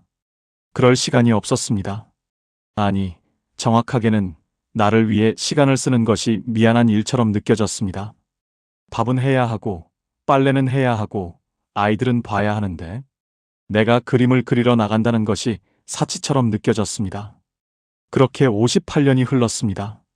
그러다 75세 남편이 세상을 떠나고 나서 처음으로 혼자가 됐습니다. 처음에는 뭘 해야 할지 몰랐다고 하십니다. 아무도 챙겨야 할 사람이 없으니까 아침에 일어나도 이유를 모르겠더라고요. 밥을 차려도 먹을 사람이 없고, 빨래를 해도 넣을 것이 없고, 집안이 너무 조용해서 그 조용함이 무섭더라고요. 그렇게 2년을 보내셨습니다. 그러다가 딸이 수채화 수업을 등록해 줬습니다. 처음에는 억지로 갔습니다. 붓을 들고 앉아 있는 것이 어색했습니다. 그런데 선생님이 흰 종이 위에 물감을 풀어보라고 했을 때 처음으로 붓을 종이에 대던 그 순간 어르신은 그 자리에서 눈물이 났다고 하십니다. 왜 눈물이 났는지 본인도 몰랐다고요. 그냥 났다고요. 나중에 혼자 생각해보니 그게 처음으로 나를 위해 뭔가를 한 날이었더라고요. 77에 처음으로요. 어르신의 그 말씀을 들으면서 저도 한참 말을 잇지 못했습니다. 77에 처음으로 나를 위해 산 날. 그 말이 얼마나 가슴 아프고 또 얼마나 아름다운지요. 지금 이 영상을 보고 계신 여러분, 마지막으로 나를 위해 무언가를 한 것이 언제인지 기억하십니까? 밥을 먹고 싶어서 먹은 것, 가고 싶어서 간 곳, 만나고 싶어서 만난 사람, 사고 싶어서 산 것. 그런 날이 얼마나 있었는지 오늘 한 번만 세어보시기 바랍니다. 나를 돌보는 것은 이기적인 것이 아닙니다. 나를 돌봐야 남도 돌볼 수 있습니다. 그리고 더 중요한 것은 이제는 남을 돌보는 것보다 나를 돌볼 시간이 더 필요한 나이가 되셨다는 것입니다. 윤복순 어르신은 지금도 매주 수채화 수업에 나가십니다. 지난달에는 처음으로 자신의 그림을 액자에 넣어서 벽에 거셨습니다. 봄날 노란 개나리를 그린 그림이었습니다. 젊을 때부터 그리고 싶었던 바로 그 꽃이었습니다. 그 액자를 바라볼 때마다 어르신은 이렇게 생각하신다고 합니다. 늦었지만 이제라도 했구나. 그 생각이 하루를 버티게 해준다고요. 6번째 이야기입니다. 결국 이렇게 됩니다. 이것이 오늘의 핵심입니다. 80이 넘어서 보면 사람들의 삶이 참 비슷해집니다. 젊을 때는 달랐습니다. 저 집은 부자고 저 집은 가난하고 저 사람은 공부를 많이 했고 저 사람은 못했고 저 사람은 높은 자리에 있고 저 사람은 낮은 자리에 있었습니다. 그 차이가 전부인 것처럼 느껴졌습니다. 그런데 80이 넘어서 보면 다 비슷합니다. 부자도 아프면 병원에 가고 공부를 많이 한 사람도 무릎이 아프면 걷지 못하고 높은 자리에 있던 사람도 결국 혼자가 됩니다. 이한수 어르신은 이렇게 말씀하셨습니다. 내가 젊을 때 그렇게 부러워하던 사람들, 그 사람들 지금 다 어디 있는지 아세요? 나랑 똑같아요. 아프거나 혼자거나 자식 때문에 속상하거나 결국 다 비슷해집니다. 그 말씀을 들으면서 참 묘한 감정이 들었습니다. 허무한 것도 같고 동시에 위로가 되는 것도 같았습니다. 결국 다 비슷하다면 지금 내가 남보다 못 가진 것 때문에 속상해할 필요가 없다는 뜻이기도 하니까요. 그렇다면 마지막에 남는 것은 무엇일까요? 이한수 어르신도 윤복순 어르신도 똑같은 이야기를 하셨습니다. 3가지가 남는다고요. 첫째는 건강입니다. 이한수 어르신이 말씀하셨습니다. 아침에 혼자 일어날 수 있다는 것, 밥을 혼자 먹을 수 있다는 것, 동네 한 바퀴를 혼자 걸을 수 있다는 것. 그게 전부예요. 그게 있으면 하루가 살만하고 그게 없으면 아무리 돈이 많아도 하루가 지옥이에요. 건강이 있어야 아침에 일어나서 창문을 열고 햇살을 맞을 수 있습니다. 건강이 있어야 좋아하는 사람 곁에 있을 수 있습니다. 건강이 있어야 윤복순 어르신처럼 붓을 들 수 있습니다. 둘째는 마음입니다. 윤복순 어르신이 말씀하셨습니다. 나는 한동안 왜 나만 이렇게 힘들게 살았나 하고 원망했어요. 그런데 그 원망을 내려놓고 나서야 비로소 하루가 편해지더라고요. 지금 창밖에 꽃이 피었다는 것을 처음으로 보게 됐어요. 원망 없는 마음, 비교하지 않는 마음, 오늘 하루에 감사할 수 있는 마음. 그 마음이 있는 사람과 없는 사람의 노년은 완전히 다릅니다. 똑같이 혼자여도, 똑같이 아파도 마음이 평온한 사람은 그 안에서 작은 기쁨을 찾아냅니다. 셋째는 몇 사람입니다. 많이 필요하지 않습니다. 아플 때 전화할 수 있는 사람 1명, 같이 밥 먹을 수 있는 사람 1명, 그냥 옆에 있어도 편한 사람 1명. 이한수 어르신은 지금 그 1명이 복지관에서 만난 이웃 어르신이라고 하십니다. 피 한 방울 안 섞인 사람인데 그분이 오늘 하루를 살게 해준다고요. 그 몇 사람이 있는 노년은 풍요롭습니다. 그 몇 사람이 없는 노년은 아무리 돈이 많아도 공허합니다. 지금 여러분 곁에 그런 사람이 있습니까? 있다면 오늘 연락 한번 해주십시오. 없다면 지금부터 그런 사람을 만들어 가십시오. 아직 늦지 않았습니다. 이제 마무리 이야기를 드리겠습니다. 오늘 이 영상을 시작하면서 말씀드렸습니다. 80대 노인 100명에게 물었더니 97명이 똑같은 대답을 했다고요. 그 대답이 이제 들리십니까? 지금 이 순간을 더 소중하게 살았더라면 하는 것이었습니다. 더 건강을 챙겼더라면, 더 소중한 사람 곁에 있었더라면, 하고 싶은 것을 더 미루지 않았더라면, 나를 더 아꼈더라면. 그 97명의 후회가 오늘 여러분 앞에 놓여 있습니다. 이한수 어르신이 마지막으로 하신 말씀이 있습니다. 나는 60대가 다시 오면 이렇게 살겠다고요. 아침에 일어나면 아내 손을 한 번 잡겠다고요. 밥을 먹을 때 아이들 얼굴을 한 번 더 바라보겠다고요. 친구가 힘들다고 하면 그냥 옆에 앉아 있겠다고요. 무리해서 돈 벌려고 하지 않겠다고요. 그리고 몸이 보내는 신호를 무시하지 않겠다고요. 그러면서 어르신이 아주 조용하게, 그러나 아주 또렷하게 이렇게 말씀하셨습니다. 그런데 그게 다 60대 때 할 수 있는 일들이에요. 나는 이제 못해요. 그 말씀이 방 안에 한참 머물렀습니다. 윤복순 어르신도 비슷한 말씀을 하셨습니다. 60대에 붓을 들었더라면, 60대에 걷기를 시작했더라면, 60대에 하고 싶은 것을 조금이라도 했더라면, 그 말씀 안에 담긴 아쉬움이 얼마나 깊은지 직접 들으신 분이 아니면 모릅니다. 지금이라도 늦지 않았습니다. 60대는 아직 바꿀 수 있는 시간입니다. 몸이 아직 말을 듣고, 마음이 아직 뜨겁고, 손이 아직 누군가를 잡을 수 있는 시간입니다. 80이 되고 나서야 보이던 것들이 여러분은 지금 보고 계십니다. 그 눈이 있는 한 아직 늦지 않았습니다. 오늘 이 영상이 끝나고 딱 하나만 해보십시오. 지금 당장 핸드폰을 들고 가장 오래 연락하지 못한 사람에게 문자 한 통 보내십시오.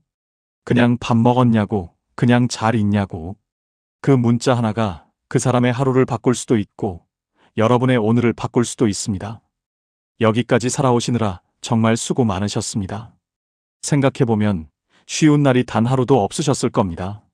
누군가를 위해 참고, 누군가를 위해 버티고, 누군가를 위해 웃었던 날들이 쌓이고 쌓여서 지금의 여러분이 되셨습니다. 돈과 체면을 위해 달렸던 날들도, 자식을 위해, 잠을 줄였던 밤들도, 나를 위한 시간을 포기했던 그 모든 순간들도 결국 사랑이었습니다. 그 사랑이 헛되지 않았습니다. 다만 이제는 그 따뜻한 마음을 자신에게도 한번 돌려주실 때입니다. 이한수 어르신이 돌아가고 싶어하는 그 60대가 지금 여러분의 자리입니다. 윤복순 어르신이 77에 처음 들었던 그 붓을 여러분은 지금 들 수 있습니다. 개나리가 피는 봄날, 뭉게구름이 가득한 여름날, 단풍이 물드는 가을날, 그 모든 계절을 여러분은 아직 그림으로 담을 수 있습니다. 오늘 아침 창가에 들어오는 햇살, 따뜻한 차 한 잔의 온기, 문득 생각나는 오래된 친구의 얼굴, 그런 작고 조용한 것들이 사실은 삶의 전부였다는 것을 두 분, 어르신이 80이 넘어서야 알게 된 것을 여러분은 지금 알게 되셨습니다. 그것만으로도 오늘이 충분히 가치 있는 하루입니다. 80이 되고 나서야 보이던 것들이 여러분은 지금 보고 계십니다. 그 눈이 있는 한 당신은 아직 늦지 않았습니다. 오늘도 끝까지 함께 해주셔서 진심으로 감사드립니다. 지금까지 황금노후였습니다. 여러분께 솔직한 질문 하나 드리겠습니다. 살면서 가장 후회되는 것이 무엇입니까? 잠깐 생각해 보십시오. 돈을 더 많이 벌지 못한 것일까요?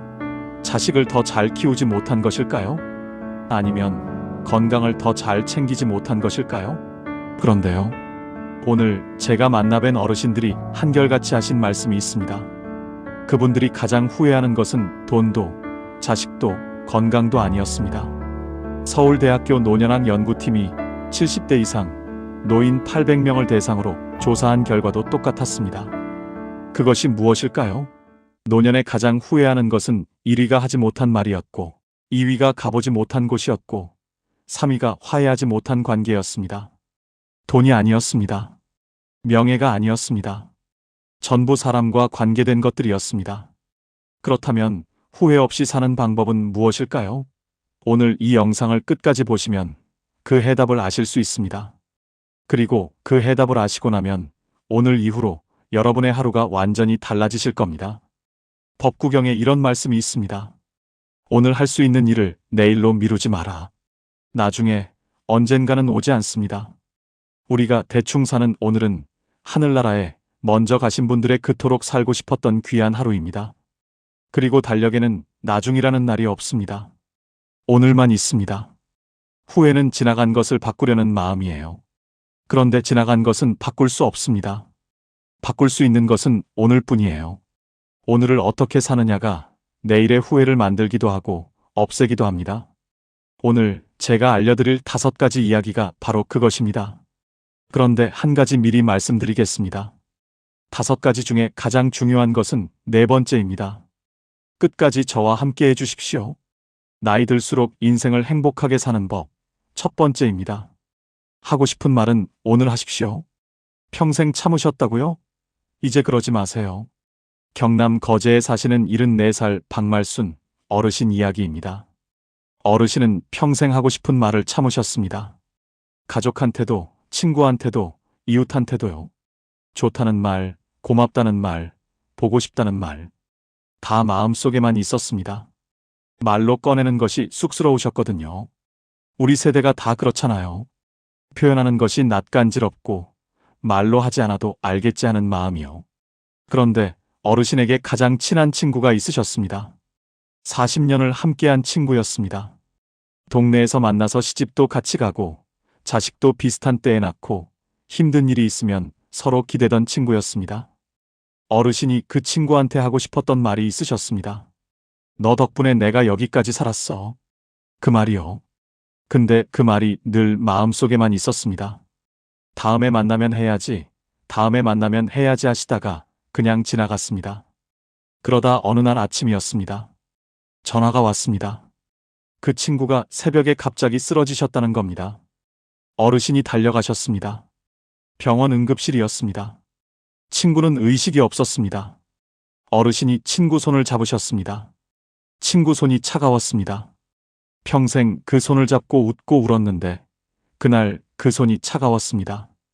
어르신이 그 손을 꼭 잡으시고 귀에 대고 말씀하셨습니다. 야, 너 덕분에 내가 여기까지 살았어. 고마워. 친구가 들으셨는지 모릅니다. 사흘 뒤에 친구는 세상을 떠나셨습니다. 어르신이 장례식장에서 친구 영정 앞에 앉으셨습니다. 국화꽃이 놓여 있었습니다. 영정 속 친구가 웃고 있었습니다. 어르신이 그 웃음을 바라보셨습니다. 하고 싶었던 말들이 그제야 올라왔습니다. 웃겼던 기억들, 같이 울었던 날들, 고마웠던 순간들. 40년이 한꺼번에 올라왔습니다. 근데 이제 들을 사람이 없었습니다. 어르신이 영정을 보시면서 혼자 말씀하셨습니다. 진작 말할 걸 그랬다. 그 말이 영정 앞에서 어르신을 오래 붙잡았습니다. 돌아오는 길 내내 그 말이 어르신 안에서 울렸습니다. 진작 말할 걸 그랬다. 심리학에서는 이것을 표현되지 못한 감정의 무게라고 합니다. 하고 싶었던 말을 하지 못했을 때 그 감정은 사라지지 않습니다. 오히려 마음속에 쌓이고 굳어집니다. 그리고 더 이상 전할 수 없게 됐을 때 그 무게가 가장 크게 느껴집니다. 어르신이 집에 오시는 길에 결심하셨습니다. 이제 하고 싶은 말은 오늘 하자. 더 이상 나중으로 미루지 말자. 그날 이후 어르신이 달라지셨습니다. 남은 친구들한테 전화를 하기 시작하셨습니다. 그냥요. 보고 싶어서요. 친구가 전화를 받고 깜짝 놀랐습니다. 무슨 일 있어? 어르신이 웃으셨습니다. 아니, 그냥 목소리 듣고 싶어서. 친구가 한참 있다가 말했습니다. 나도 마침 내 생각하고 있었는데. 두 분이 한참을 전화통화를 하셨습니다. 아무것도 아닌 이야기들을요. 그 전화가 그날 친구의 하루를 바꿨습니다. 자식한테도 달라지셨습니다. 아들이 먼 길을 달려왔을 때 예전엔 그냥 들어오라고만 하셨는데 그날은 문 앞에서 말씀하셨습니다. 왔구나. 보고 싶었어. 아들이 멈칫했습니다. 어머니가 그런 말씀을 하신 게 처음이었거든요. 아들이 아무 말 없이 어르신을 안았습니다. 쇼펜하우어는 이런 말을 했습니다. 우리가 나누는 말 한마디가 상대방의 하루를 바꿀 수 있다. 그런데 그 말을 하지 않으면 아무것도 바뀌지 않는다. 말은 때가 있습니다. 꽃이 피는 때가 있듯 말도 피어야 할 때가 있습니다. 그때를 놓치면 꽃이 지듯 말도 사라집니다. 어르신이 이렇게 말씀하셨습니다. 말은 마음속에 있으면 내 것이지만 꺼내면 두 사람 것이 돼요. 나눠야 두 배가 돼요. 친구한테 못한 말이 평생 후회로 남았어요. 이제는 하고 싶은 말은 오늘 해요. 여러분께 여쭤보고 싶습니다. 지금 이 순간 하고 싶은 말이 있으신 분이 계십니까? 그 말을 오늘 하십시오. 내일로 미루지 마십시오. 그렇다면 두 번째는 무엇일까요? 혹시 가보고 싶으셨던 곳이 있으십니까? 아직 나중으로 미루고 계신 곳이요. 나이 들수록 행복하게 사는 법. 두 번째입니다. 가보고 싶은 곳은 지금 가십시오. 충북 충주에 사시는 77살 김옥순 어르신 이야기입니다. 어르신에게는 꼭 가보고 싶은 곳이 있으셨습니다. 경주였습니다. 어릴 때 교과서에서 불국사 사진을 보고 언젠가는 꼭 가봐야지 했습니다. 결혼하고 나서도 그 마음이 있었습니다. 남편이랑 같이 가야지. 근데 자식들이 어리고 살림이 빠듯하고 몸이 좀 나아지면 하다가 세월이 흘렀습니다. 자식들이 다 크고 나서는 이번엔 남편이 편찮으셨습니다. 남편 몸이 좀 나아지면 가야지. 그러다 남편이 먼저 가셨습니다. 어르신이 남편 떠나보내시고 한동안 멍하게 지내셨습니다. 어느 날 장롱을 정리하시다가 오래된 수첩을 꺼내셨습니다. 거기에 가보고 싶은 곳들이 적혀 있었습니다. 경주 불국사, 전주 한옥마을, 강릉바다. 어르신이 그 수첩을 보시다가 눈물이 나셨습니다. 남편이랑 같이 가려고 적어놨던 것들이었거든요. 이제 혼자 가야 하는데 혼자 가는 게 무슨 의미가 있나 싶으셨습니다. 그냥 수첩을 덮으셨습니다. 그러다 딸이 놀러 왔습니다. 어르신이 그 수첩 이야기를 하셨더니 딸이 말했습니다. 엄마, 혼자 가면 어때요? 어르신이 말씀하셨습니다. 혼자 가는 게 무슨 재미야? 딸이 말했습니다. 가는 게 재미있는 거잖아요. 함께 가는 사람이 없으면 아버지 생각하면서 가면 되잖아요. 어르신이 그 말이 마음에 걸리셨습니다. 며칠을 생각하셨습니다.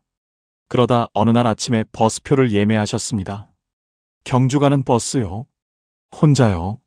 버스를 타시는데 손이 좀 떨리셨다고 합니다. 이 나이에 혼자 여행을 가다니 싶으셨습니다. 그래도 가셨습니다. 불국사 입구에 내리셨습니다. 돌계단을 올라가셨습니다. 천천히요. 다리가 좀 아프셨지만 올라가셨습니다. 그리고 불국사 앞에 서셨습니다. 어르신이 그 자리에서 한참 서 계셨습니다. 교과서에서 보던 그 건물이 눈앞에 있었습니다. 생각보다 컸습니다. 생각보다 아름다웠습니다. 어르신 눈에 눈물이 고였습니다. 남편 생각이 나셨습니다. 여보, 나왔어요. 당신과 같이 오려고 했는데 내가 혼자 왔어요. 혼자여도 용기 내서 당신이 옆에 있다 생각하고 왔어요. 어르신이 한참을 그 자리에 서 계셨습니다.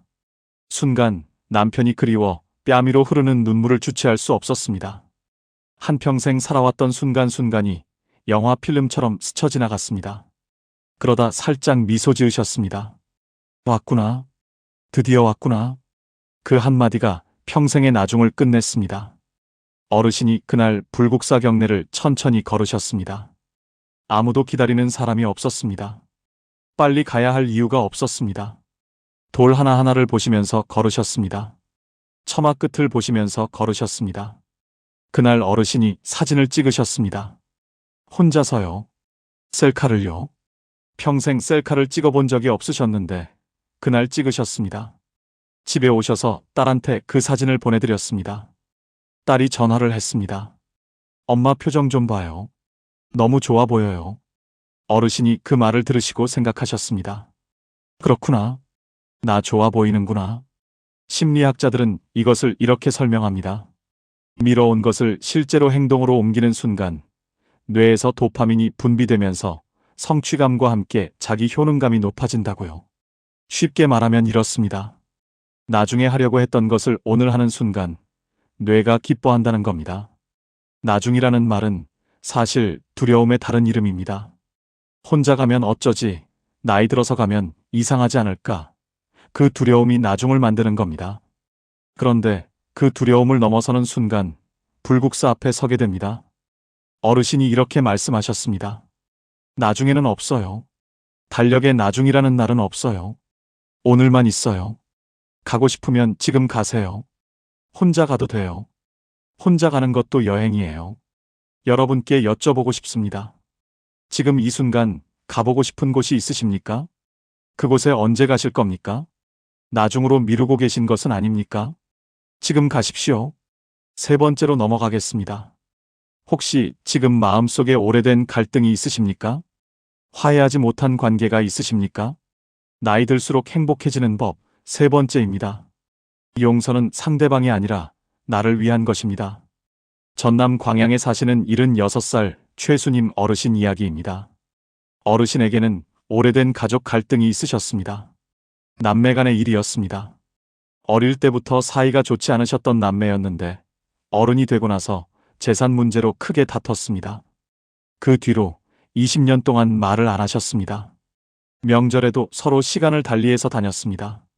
어르신은 그 동생을 생각하면 아직도 속이 끓으셨습니다. 억울하셨고 서운하셨고 분하셨습니다.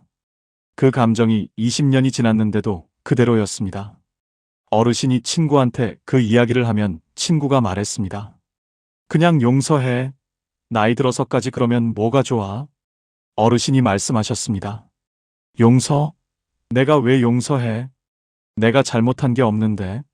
그 말이 맞았습니다. 어르신이 잘못한 것이 없었습니다. 그런데 그 억울함을 20년 동안 품고 사셨습니다. 그러다 어느 날 동생이 아팠다는 소식을 들으셨습니다. 위암이었습니다. 수술을 했다는 말을 들으셨습니다. 어르신이 그날 밤 잠을 못 주무셨습니다. 어릴 적 동생이 귀여웠는데 왜 동생하고 이렇게 되었을까? 동생은 미운 사람인데 왜 잠이 안 오지? 어르신이 새벽에 누워서 생각하셨습니다. 동생이 위독해져서 죽으면 어떡하지? 그 생각이 드는 순간 어르신이 스스로 놀라셨습니다. 동생이 그냥 미운 줄 알았는데. 어르신이 며칠을 생각하셨습니다. 그러다 어느 날 차를 타셨습니다. 동생 집 쪽으로 가셨습니다. 집 앞에 도착하셨습니다. 차에서 내리셨습니다. 대문 앞에 서셨습니다. 초인종이 보였습니다. 손이 올라가지 않았습니다. 멍하니 서 계셨습니다. 5분이 지났습니다. 10분이 지났습니다. 20분이 지났습니다. 담장 너머로 마당에 감나무가 보였습니다. 어릴 때 동생과 같이 그 감나무에서 감을 따던 기억이 올라왔습니다. 까르르 웃으며 재밌던 적도 있었어요. 마음이 착잡했습니다. 어르신이 결국 돌아서셨습니다. 차에 타셨습니다. 집으로 오셨습니다. 그런데 이상했습니다. 집에 오시는 길에 마음이 조금 가벼우셨습니다. 초인종을 누르지 못했는데도요. 동생을 만나러 가려고 했다는 것만으로도 뭔가 달라지는 것 같으셨습니다. 일주일이 지났습니다. 어르신이 다시 차를 타셨습니다. 동생 집 앞에 도착하셨습니다. 여전히 감이 주렁주렁 열려 있었어요. 이번엔 차에서 내리시자마자 걸어가셨습니다. 생각할 시간을 주지 않으셨습니다. 그리고 초인종을 누르셨어요. 딸깍. 잠시 후 문이 열렸습니다. 그 동생이 나왔습니다. 얼굴 안 보고 산지 얼마 만인지 20년 만이었습니다. 동생은 많이 야위어 있었습니다. 두 분이 마주 보셨습니다. 아무 말도 없었습니다. 그러다 동생분이 말했습니다. 왔어? 어르신이 말씀하셨습니다. 왔어. 그게 전부였습니다. 두 분이 마루에 앉으셨습니다. 대추차를 한 잔씩 드셨습니다. 말이 없었습니다. 그냥 차를 드셨습니다. 그 침묵이 불편하지 않으셨습니다. 이상하게요. 20년의 침묵과는 다른 침묵이었습니다. 20년의 침묵은 차갑고 딱딱한 침묵이었는데 그날의 침묵은 따뜻하고 부드러운 침묵이었습니다. 차를 다 드시고 나서 어르신이 일어나셨습니다. 가야겠다고 하셨습니다. 동생이 문까지 따라 나왔습니다. 어르신이 돌아서서 걸어가시는데 동생분이 말했습니다. 다음에 또 와. 어르신은 뒤를 돌아보지 않고 손을 드셨습니다. 그리고 차에 타셨습니다. 쇼펜하우어는 이런 말을 했습니다. 다른 사람의 잘못에 분노하는 것은 남이 지른 불에 내가 타는 것과 같다. 불을 지른 것은 상대방인데 타는 것은 나입니다. 용서는 상대방에게 주는 선물이 아닙니다. 내가 나에게 주는 선물입니다. 오래된 원망을 붙들고 있는 것은 뜨거운 숯덩이를 손에 쥐고 상대방에게 던지려는 것과 같습니다. 가장 많이 되는 것은 내 손입니다. 어르신이 이렇게 말씀하셨습니다. 용서한 게 아니에요. 그냥 동생 얼굴만 한번 보려고 갔어요. 근데 갔더니 내 마음이 달라지더라고요. 용서는 상대방을 위한 게 아니에요. 나를 위한 거예요. 20년 동안 내가 나를 가뒀던 거예요. 이제 그 감옥 속에서 나온 것 같아요. 여러분께 여쭤보고 싶습니다. 지금 이 순간 화해하지 못한 관계가 있으십니까? 그 관계 때문에 밤에 잠이 안 오신 적이 있으십니까? 용서는 상대방을 위한 것이 아니라 나를 위한 것입니다. 나이 들수록 행복해지는 법. 네 번째입니다. 오늘 이 영상에서 제가 가장 드리고 싶은 이야기입니다. 내가 나를 가장 먼저 안아줘야 합니다. 잠깐 멈추겠습니다. 지금부터 드릴 이야기가 오늘 이 영상에서 가장 깊은 이야기입니다. 여러분께 먼저 한 가지 여쭤보겠습니다. 여러분은 지금 여러분 자신이 좋으십니까? 나 자신이 좋다. 나는 잘 살아왔다. 그런 생각이 드십니까? 망설여지신다고요? 선뜻 그렇다고 하시기 어려우신 분이 계시죠? 그렇다면 이 이야기는 여러분을 위한 것입니다. 끝까지 들어보세요. 경북 영천에 사시는 79살 이말래 어르신 이야기입니다. 어르신은 평생 스스로에게 가혹하셨습니다.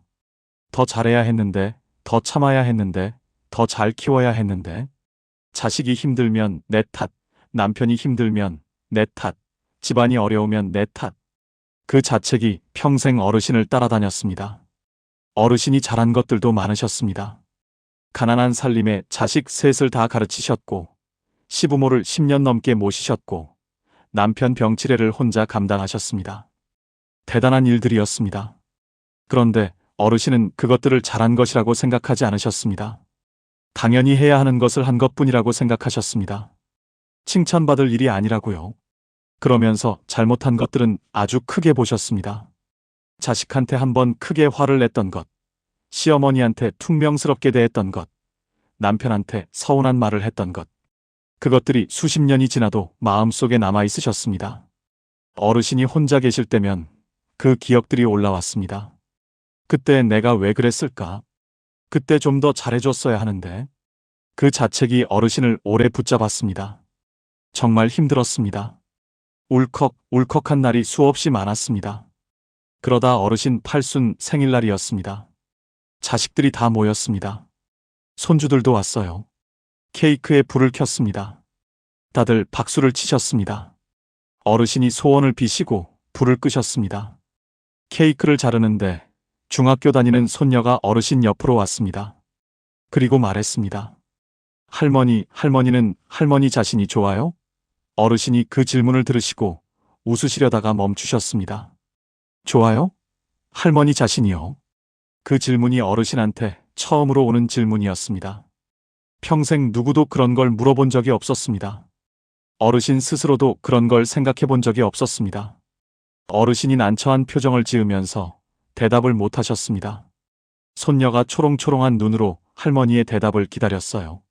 어르신이 한참을 있다가 눈물을 흘리셨습니다. 소리 없이요. 케이크 앞에서 가만히 할머니의 뺨위로 눈물이 흘렀습니다. 손녀가 놀라서 할머니 왜 울어요? 하고 물었습니다. 어르신이 눈물을 닦으시면서 말씀하셨습니다. 아니야.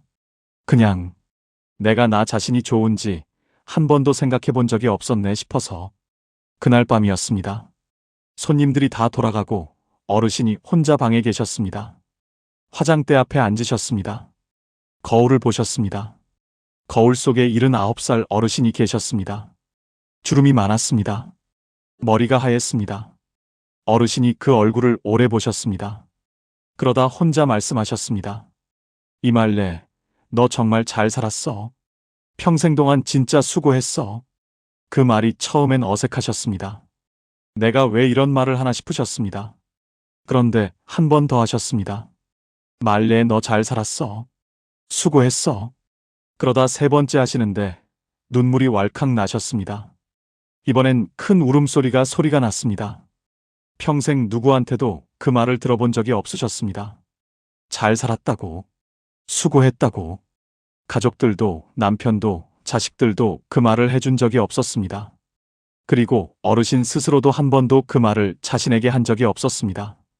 어르신이 거울 속 자신을 보시면서 한참을 우셨습니다. 그러다 이렇게 말씀하셨습니다. 나 참 열심히 살았네. 잘했어.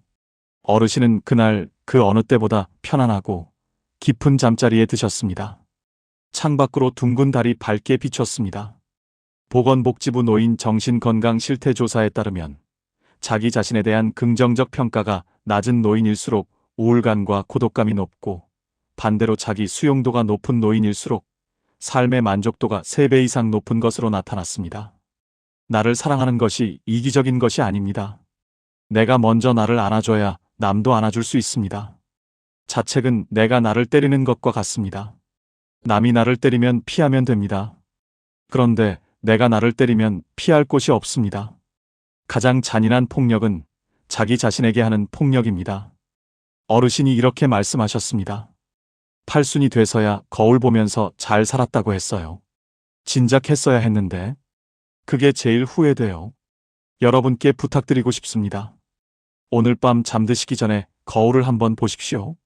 그리고 자신에게 이렇게 말씀해 주십시오. 잘 살았어. 수고했어. 그 말이 진심이니까요. 거짓이 아니니까요. 이제 마지막입니다. 나이 들수록 행복해지는 법 5번째입니다. 오늘이 가장 젊은 날입니다. 여러분, 지금 이 순간 여러분의 나이가 몇이십니까? 70이십니까? 75이십니까? 80이십니까? 그 나이가 많다고 생각하십니까? 그런데 한 가지 말씀드리겠습니다. 지금 이 순간이 여러분의 남은 인생에서 가장 젊은 때입니다. 내일이 되면 오늘이 가장 젊었던 날이 됩니다. 그러니까 지금 이 순간이 가장 젊습니다. 다산 정약용 선생은 말씀하셨습니다. 지금 이 순간이 남은 인생에서 가장 젊은 때다. 오늘 이 하루를 충분히 살아야 한다. 오늘 4분 어르신을 만났습니다.